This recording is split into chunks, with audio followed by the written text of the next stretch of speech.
Hi, it's Tony Robbins. Happy New Year. Listen, how's your new year coming out so far? I know it's early. It's January 15th, and I thought I'd send you out this little video message because you know what that day means, don't you? January 15th is the cutoff. Statistics show that 95% of the people that actually made a New Year's resolution have already broken it by today. And that's if you even made a resolution. Now, if you're the exception to that, I'm thrilled for you, and I support you, and I say keep rocking it. But if you've missed, maybe I could drop you a quick little message or two here that can help you not only recover, but get way beyond just making some New Year's resolution and make some real lasting change in your life. I mean, think about it. Most people don't even make a resolution anymore. Why? Because they've made them from years and years and years, and they know they're not going to follow through. So after a while, who wants to disappoint yourself? Who wants to be upset with yourself? Why even bother to set a new standard for this year? You know it's going to be the same as last year. If you're the kind of person watching this right now and you've actually opened this email and you haven't shut me off already, then obviously that's not you. So the question is, what is it that makes us even want to make a resolution? I mean, it's an interesting question. Why is it at the beginning of the year we have this tradition? But it goes beyond tradition. It's something inside of us that makes us want to make things better.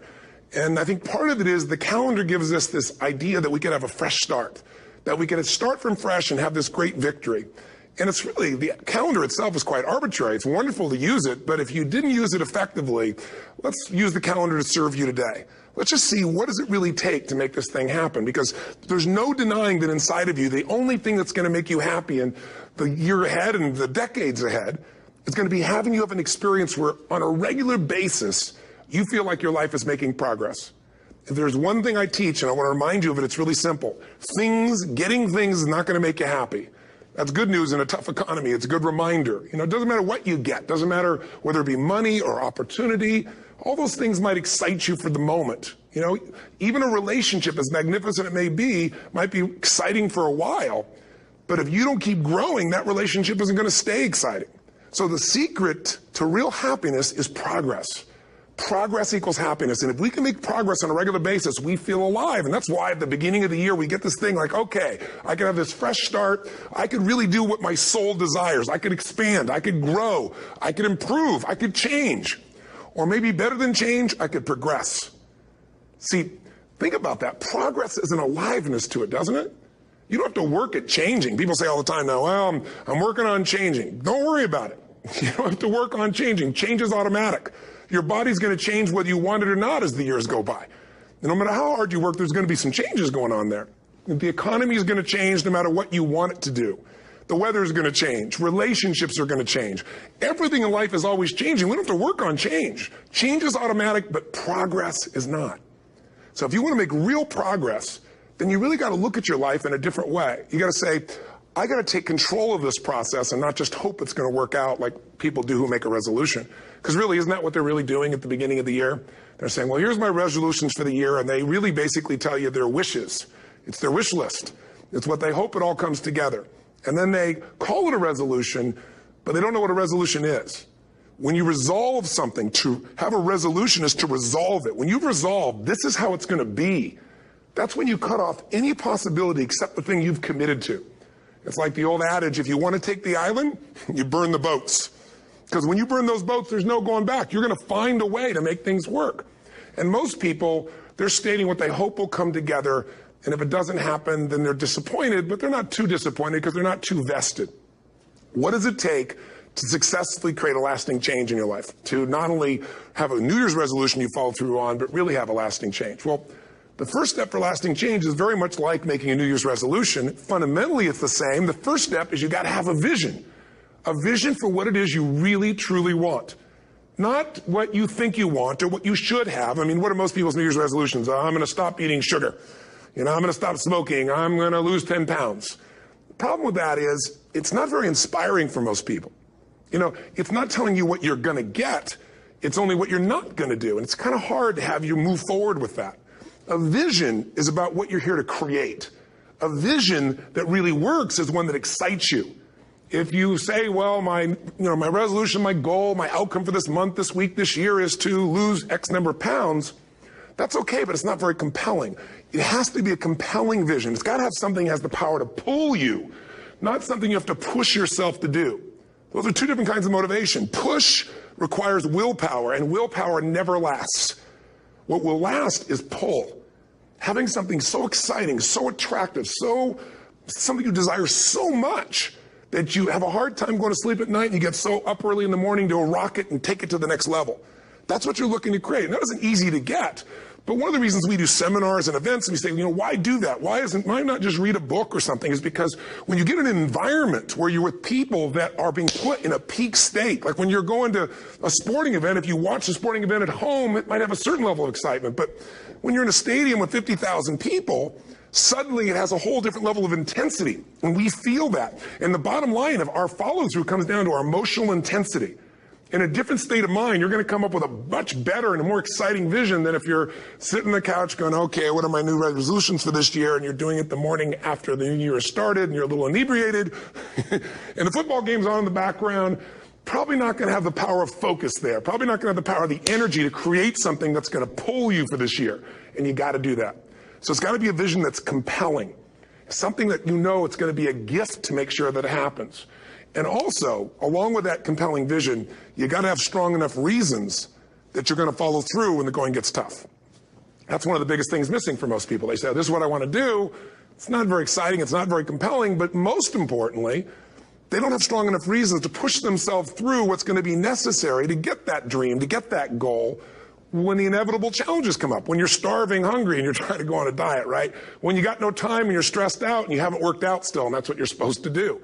When the economy gets tight and what you thought you're going to do doesn't work, and so you give up on the goal instead of finding another way to get there. You don't let the fear take you over if you've got strong enough reasons.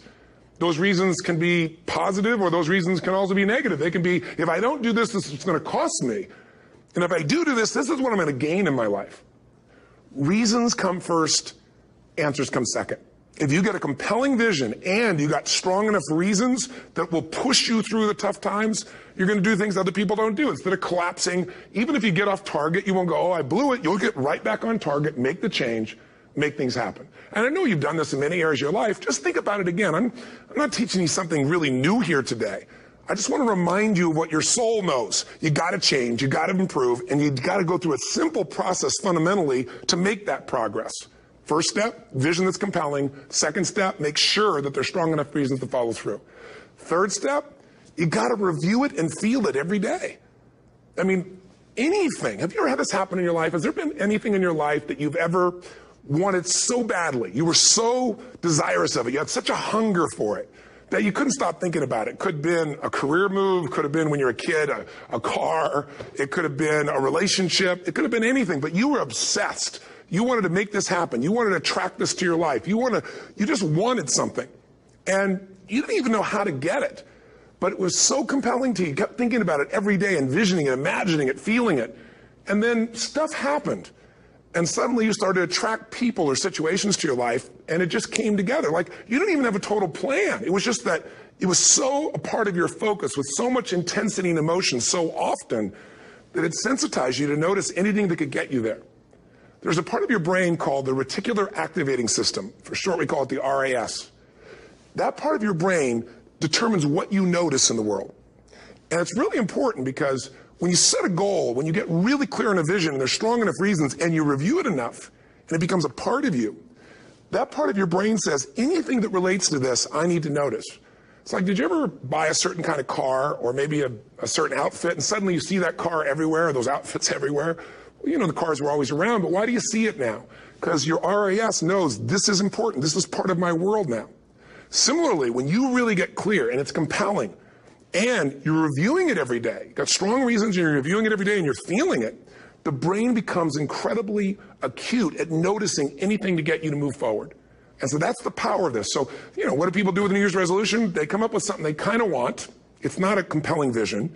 They don't really have strong enough reasons, and they never review it again until they notice that they broke what they said they really want to have make happen, because they didn't really resolve.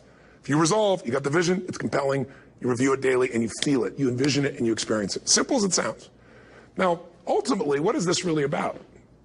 Ultimately, if you're going to have lasting change in anything, you're really talking about just raising your standards. I mean, I always tell people, if you want to know how to change your life, I give it to you in 3 words, boring as it sounds: raise your standards. What does that mean? corny as it sounds. Raise your standards. Oh, thank you for the breakthrough thought, Tony. I'm glad I wasted my time watching this little email with you. But think about it. Lasting change is different than a goal. You don't always get your goals, but you always get your standards. Maybe it'll help you is to think about it this way. I try to explain standards to people with a different set of words. Think of it as everybody in life gets their musts. They don't get their shoulds. Like, think about it. Most people have a list of shoulds, don't they? Don't you have a list of the shoulds, things you should do, you should follow through on? I should lose some weight, I should work out more, I should make more calls, I should respond more rapidly to my email, whatever, you know? I should get into the office earlier, I should be, more confident, whatever your should list is. People love to have their should list be met, but it's kind of like New Year's resolutions. If it does, it's really exciting, but if it doesn't, which is most of the time, it's a little disappointing, but you kind of know it's not going to happen. But when you decide something is a must for you, an absolute must, when you cut off any possible, you say, I'm going to find the way or I'm going to make the way. Human beings, when they resolve things, when they make a real resolution inside themselves, which is they raise the standard and they make it a must, they find the way. Think about it in your own life. Haven't you had some area of your life where you raise your standard and your life has never been the same? Maybe at one time in your life you smoked cigarettes, or you did something and you did it for years and you kept trying to change it and kept telling yourself I should. And then one day something happened. Something just clicked you over. Something took you over that kind of tipping point. And inside yourself you said no more. And it was a very, very different experience, wasn't it? Something inside of you shifted and what was a should became a must and you've never gone back. Is there an area like that in your life you can think of? Again, did you ever smoke cigarettes? Did you ever eat a certain way, drink a certain form of alcohol, and then finally say no more, and you just don't go back? And notice this, it doesn't really take any willpower anymore. Because somewhere when we make this click, when we make something a must, we attach ourselves to it.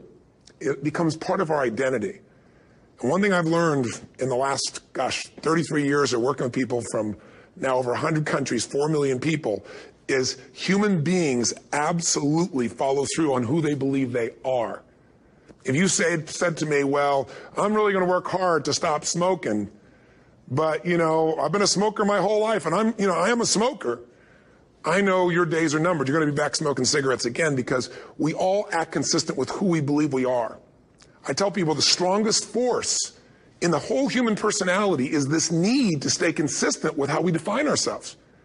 If you define yourself as somebody who is really conservative, you're not going to be crazy and act nuts unless you're really drunk or something, and then you can say it's the alcohol, when it's really just you finally getting permission to be yourself. The alcohol is your excuse.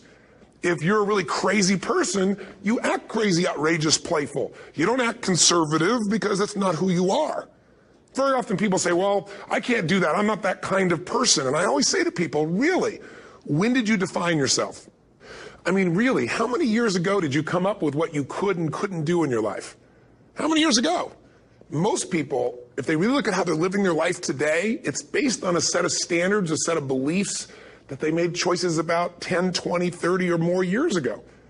I mean, very often we made decisions in our youth or very young about what to believe, about what we were capable of, about who we are as a person, and that becomes the glass ceiling, if you will, that controls us. There's a corny metaphor, but it's true. I remember one time I was with my family at the circus, and there was a person there, and they had this big, giant elephant. And you look at this elephant, and they take this little rope, put it around the elephant's neck, and they drive this stake into the ground. And I mean, you look at this, and you know that elephant could rip down the entire tent with almost no effort. And yet, the elephant doesn't struggle, doesn't try. Why? Because the elephant's conditioned.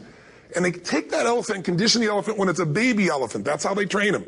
When it's a little baby elephant and it doesn't have the power yet, they put a big rope around it and they drive this huge stake in the ground, and the elephant fights and fights and fights. And one day, finally, that elephant decides, I'm not capable of pulling this out. And once that becomes the definition of an identity of anyone, an elephant in this case, they don't even try anymore. It's just who I am, that's how it is, that's just the way it is in my life. I'd like to ask you to take a look at any place you've got a limitation and ask yourself, when did I decide to accept that limitation? And you may not even see it as a limitation. You might see it as just that's who I am. But so often in our lives, we've adapted to be a certain way so that we don't fail or so that people will like us or respect us, but it's not necessarily who we are. Joy comes when you're spontaneous. It's really hard to be truly happy when you're not being yourself. And most of us have no clue who we are. And so a big part of my work, if you've ever been to an event, you know, is to get people to do things spontaneously without thinking, because that's when the real you shows up. That's when the energy comes alive.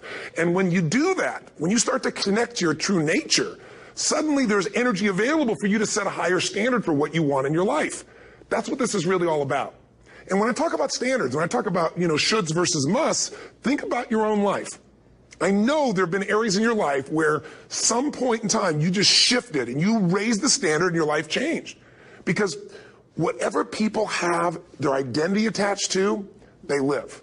We live who we believe we are. That's just how it works. It's just kind of like, I'll give you an example. Look at your physical body. Your physical body today is an absolute reflection of only one thing. Not your goals, not your desires, but your standards.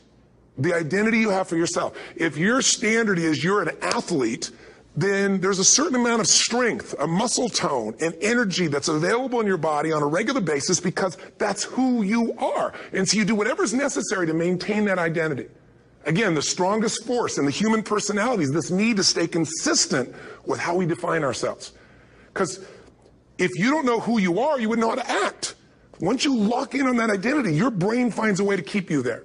If you say, you know, man, I'm overweight, I've always been overweight, I'm big boned, and that's the story you've got, then you're going to always find a way to get back there. That's your settling point. That's your identity. That's where things lock in. If you see somebody who's in really great shape, you ask them, do you work out? You know the answer. Yes. How often? And they'll tell you 3 times, 4 times, 5 times a week, whatever. In a seminar, I'll ask people, who here works out at least 5 days a week? And I'm stand up. And you look around that room, and you know that they work out 5 times a week because you can see their body. You don't just get a result without some kind of action, without some form of ritual. Ritual meaning actions you do consistently. Now, do you think those people that are out there working out 5 days a week, do they have more time than you do? Or I have, or anybody else? Of course not. Is their life less busy? Of course not. It's just a must for them. They must work out that way, and they've made that turn and their life changed. So I'm not saying you have to work out 5 days a week. I'm just saying whatever you really want, wants don't get met consistently. Standards do. Whatever you identify, this is who I am. And so it's not so much about changing your identity as there's expanding it. You know, deciding that, you know, instead of your goals to lose 10 pounds, which is not compelling, what if your vision was to get back to my fighting weight? You know, this year, this month, this next 90 days, I'm going to transform my body. I'm going to take on a new challenge. I'm going to find some technique or strategy, there's a million of them, that can reframe myself where I want to feel younger, stronger, more vibrant than ever before. Here's my reasons. Because I want the energy to really make my life work. Because it's tough out there, and I want to be stronger than I've ever been before. I want to go in front of the mirror, and if I'm naked, not, you know, want to laugh. I want to look there and take a good look and go, yeah, I'm proud of whatever I see there.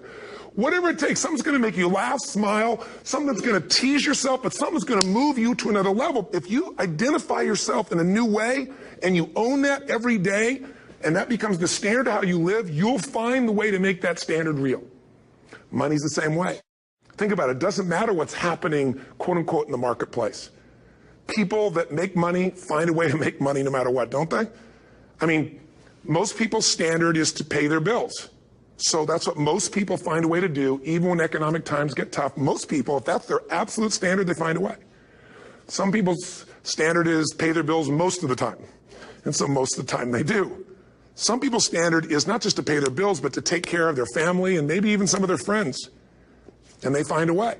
In fact, you know, some people may be in a family where they don't have enough money. They barely have money to pay their bills. They work their guts out. And then somebody, their mother, their father, somebody else, their sister gets ill, and there's not enough money to take care of it. Nobody else has money in the family. They don't either, but they find a way to get that money to take care of their mother or father, don't they? And pay their bills. They never could do it before. Why? The situation made them raise their own standard. And not everybody does that. Somebody else in the family might have money and still not take care of their mother. It all comes down to the inner game, my friends. Changing your life is a change in the inner game. The outside world you can't control, but you have absolute control over this one if you learn the dynamics of what shapes you. And identity is one of those simple, clear, fundamental basics that if you start to shift it, everything else will shift in your life as well. Some people, by the way, have to have more than enough money to do what they want, when they want, where they want, with whomever they want, contribute the way they want. And if that's their must, they find a way. I know that sounds overly simplistic, but it's true. You know, somebody once said you could take all the money in the world out of the hands of everybody, out of all the wealthy people in the world who are really successful, give it to other people. It wouldn't take too long. Those people would have it back in their hands. It's not because they're manipulative. It's because they have a standard. Some are manipulative, don't get me wrong, but they got a standard of what they're going to find a way to make happen. I'm just simply saying to you, take those 3 magic words and live them. Raise your standard. And if you really want to do it, then I'll tell you the most important secret. Have you ever done this?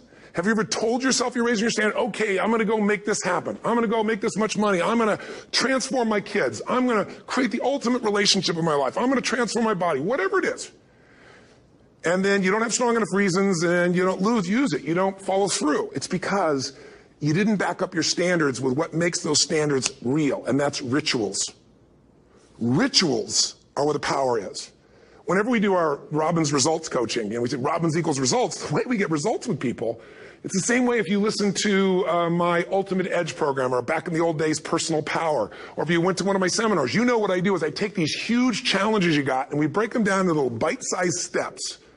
Little things you do each day that after you do them, you get so much momentum that it's easy to succeed. You're not overwhelmed. You have these victory day after day after day on little things. If you went to Ultimate Edge, I'm sure you learned about the hour of power, or the 15 minutes to be able to be fulfilled, or 30 minutes to thrive, where you literally just condition your body and emotion with a couple little rituals. So it doesn't matter what's going on in your world. You feel that strength, and it's not fake. It's not some pump up. It's coming from inside you, and it works. Rituals define us. See, all the results in your life are coming from your rituals.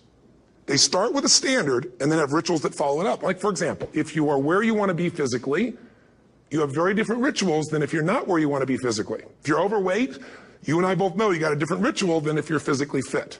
Completely different.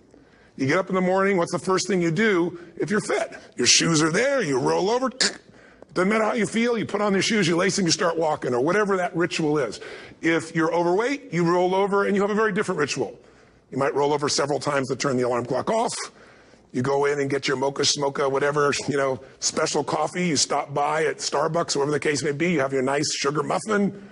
It's supposed to be really nice for you. Whatever you do, it's a different ritual. If you have a great, passionate relationship, you have very different rituals in how you come home than if you have a lousy relationship. When you come home and the first thing you do is you're tweeting somebody, or you're emailing, or flipping on the news, or you don't even come home. What are the rituals? Whenever I study people that are successful, what I look for is what's the standard they hold themselves to, and then what are all those little rituals that add up? Because think about it. Success and failure are not giant events. They don't just show up. You don't just suddenly become successful or suddenly have this cataclysmic event that makes you fail. It may look that way, but failure comes from all the little things. It's failure to make the call. It's failure to check the books. It's failure to say, I'm sorry. It's failure to push yourself to do things physically that you don't want to do. And all those little failures day after day come together until one day some cataclysmic event happens and you blame that. That event happened because you missed all the little stuff. Do you agree with me?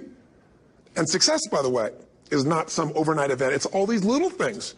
Success is having a vision. Success is making it compelling. Success is really seeing it and feeling it every day with strong enough reasons. Success is feeling the sense that I'm here to grow and I'm here to give something to the world more than just myself. Success is caring about other people. Success is calling and saying, I love you in the middle of the day for no damn reason. Or sending a note. That'll change your relationship. Have a ritual of something funny, playful, or a surprise you do. How many relationships are dead today because they have no surprise rituals anymore? You need to have some rituals, some cool things you do that nobody else does that gives you a better life than anybody else has. All the little stuff. That's where success comes from. In business, it comes from delivering more than anybody could imagine. All those little things add up. People go, wow, that's who I want to do business with. It's true in any area of your life. So if you look at somebody who's really successful and you think, wow, they're so amazing, they're such a genius, you got to dig underneath and you got to remember something. People are rewarded in public for what they've practiced for years in private. Myself and my business people say, how do you get up and speak? And you have no notes and you go for 3 days and nights and the room is like, everybody's wired and it's incredible. It's like a rock concert. How do you do that? How do you have that confidence? Oh, it's not confidence, it's experience now. But I did so much behind the scenes and I still do to make things right. How many people would know that since the time I was 17 years old, before I walk out on stage, still do to this day, wouldn't need to do it, but I still do it, I never walk out there without being in an absolute peak state of mind. You know, there are days my back is hurting, my throat was hurting, or I may have had a challenge, or my father passed away, and I've still got to deliver for these people because my standard is give my all every time. Every event has to be better. Talk to anybody who's been to our events for 5, 10 years, some of our trainers, and I'll say, I don't know how he does it. He always finds a way to make it better. That's not an ego thing. That's a standard in me. I have to find the way. And my ritual, though, is I prepare, I think, I gather new information, I figure out how to put something across better. What do people need? I spend time with our customers. I see what's going on. And before I get on stage each time, I have this little ritual to put myself in a state of mind. And I did it starting like 17 years old. I started doing it. I'd say, I now command my subconscious mind. And I say this out loud several times, this little phrase, set of phrases, as an incantation to kind of condition my mind and body. And I'd say, I now command my subconscious mind to direct me in helping as many people as possible today by giving me the strength and the emotion and the humor and the brevity, whatever it takes to show this person and help this person change their life now. And I started that with a person when I worked with people one-on-one, and I would do that for 45 minutes driving in my Volkswagen to go serve and coach somebody for the first time. Now I don't say that person, I say these people, and I can go out in a room of 10,000 people and deliver for 50 hours, and I do it every time I come back on stage. It's a ritual to go into peak state. Peak states don't just show up, they don't interrupt you. Great ideas don't interrupt you, you gotta pursue them. I talked to Michael Jordan, I'll never forget, at the peak of his career, and got to watch his final game, saw him backstage and spent some time with him, and it was a pretty exciting time. He was the greatest basketball player I think that ever lived and has ever lived. And I asked him, I said, you know, what sets you apart, Michael? You know, what is it? And is it God-given talent, ability, skill? What is it? And he said, Tony, you know, he said, I can shoot you straight. You know, it's not, you know, me trying to act humble. He goes, I have a lot of talent, a lot of God-given talent, a lot of skill. I've worked really hard. But he said, really, it's my standards. He said, every day I demand more from myself than anybody else could humanly expect. I'm not competing with somebody else. I'm competing with what I'm capable of. Magic formula. Because most of us lower our standards. Why? Because who you spend time with, my friends, is who you become. One of the biggest reasons I started going to seminars when I was like 17 is I had nobody around me as a great role model. I could read about somebody, but being around people, being in that environment was very different. Finding a way to go to work with someone who lived that standard of life was very different. You get around people with low standards and you compete with it. You don't need to compete with it. It's like, okay. I mean, remember Jerry Springer? I don't know if he's still in the air, but you know, I remember he used to get people on the show and I thought, where would he find these people? And why would people watch? I'll tell you why they watch. They watch these people and go, my life's still pretty darn good compared to that person. Look at them.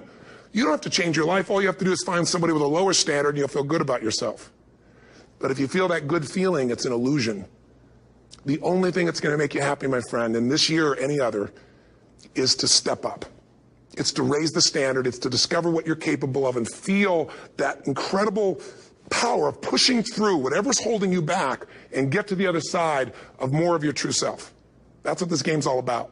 And look at the best in the world in anything. Tiger Woods, what's his vision? To win golf tournaments? No, to be the best that ever lived.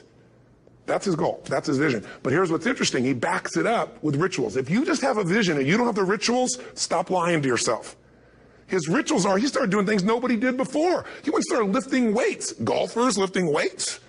No way. He went out and he changed his swing when he was the best in the world because he realized in order to be the best that ever lived, he was going to have to change his swing. If you know anything about golf, you don't change your swing when you're the best. And he went and retrained himself because he has different rituals than other golfers. Now many people are modeling his rituals to get better. It's amazing. You know, you look at somebody like Michael Phelps, the 2008 swimmer, won 7, only 2 people, I think, in history, if I remember correctly, that have gotten 7 gold medals in one session. And here's a guy, he's got number 6 under his belt, and he's exhausted, and he's going in for that final swim. I'm sure you remember. And how does the guy win? By 1/100th of a second. Do you think that was some massive skill that got him over the top? Or was it a standard that says, this is who I am. I am the champion. And no one is taking this from me. And somehow in those final milliseconds, 100th of a second, he pushed himself just beyond his competitor. But you know about Michael Phelps? What allowed him to be able to push beyond that moment is his rituals. Go study the guy. Most people who swim have these unbelievable workouts.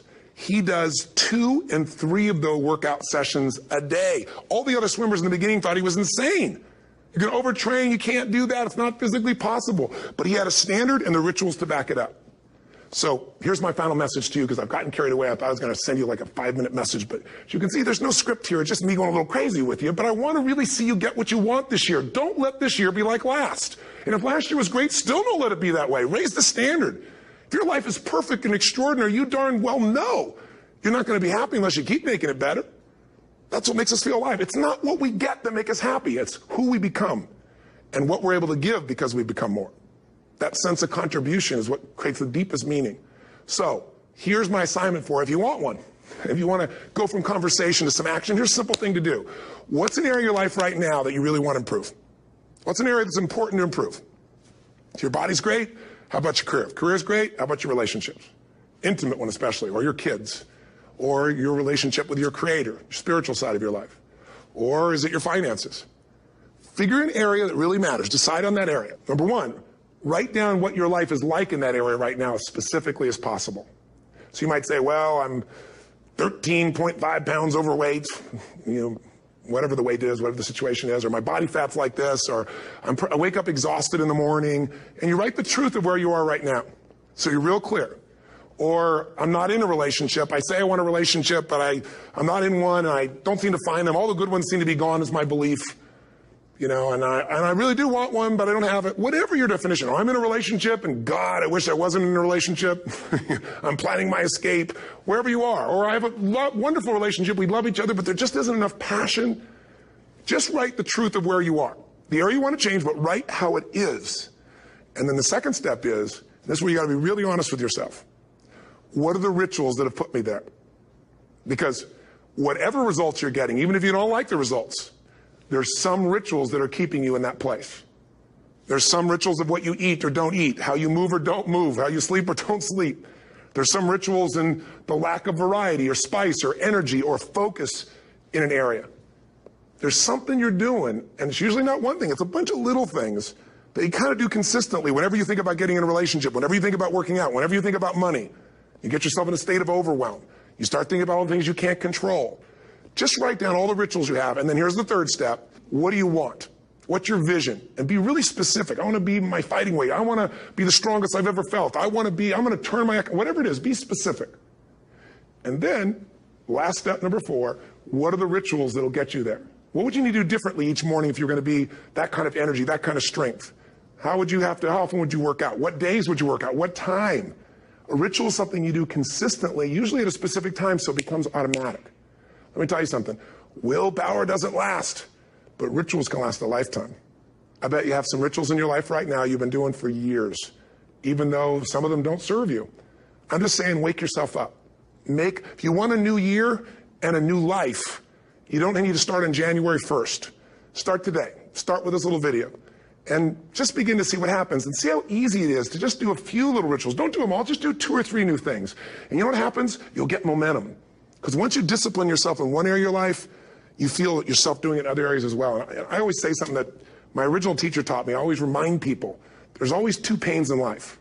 There's the pain of discipline, or there's the pain of regret.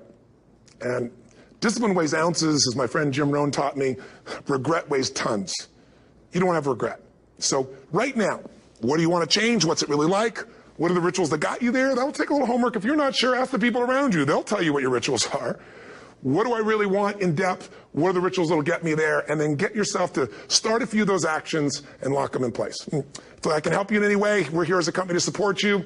Come have an event with us. Come to Unleash the Power Within or Mastery University, or get a coach. You can get a free coaching session if you call our company and click on something on this. We'll probably have something on it, or get a product. Or don't do anything with us, but do something with somebody, starting with you.